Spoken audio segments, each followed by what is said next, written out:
सकाळ झाली ना तर ओट्यावरच थोडा पसाराच होतो, कारण टिफिन झाला, नाश्ता झाल्यानंतर मग पसारा आवरामध्ये वेळ जाते. पण मुलगी मधातच म्हणे पोळी पाहिजे आणि मी लाटणं इकडे तिकडे शोधत होते. लाटणं मात्र बाजूनच होते. काकीत कडसान गावाला वळसा असंच काहीसं झालं. मग नंतर मध्ये मध्ये माझं सुरू असते बागकाम. पटकन गेली आणि बागकामामध्ये माती सुकवायला टाकली होती थोडीशी.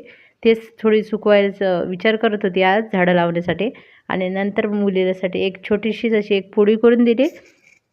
नंतर म्हटलं तुझं जेवण झालं ना, बाकीचं मी नंतरच करणार आहे, कारण आज मला झणझणीत असा पाट्यावर वाटून ठेचा करायचा होता. ठेच्यासाठी मी आज काय घेतलं माहीत आहे का, इथे बघा मिरच्या आहे ना ह्या पाण्यात भिजू घातल्या होत्या सुकलेल्या, लसूण घेतला आणि कोथिंबीर घेतली, थोडंसं लिंबूसुद्धा आपण पिळू शकतो.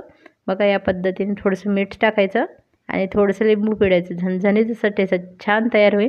आणि याच्यामध्ये मी घरच्या झाडाला लागलेल्या 2-3 लाल मिरच्या झालेल्या होत्या त्या पण टाकलेल्या आहे. छानच आपला ठेचा तयार झालेला आहे आज. नक्की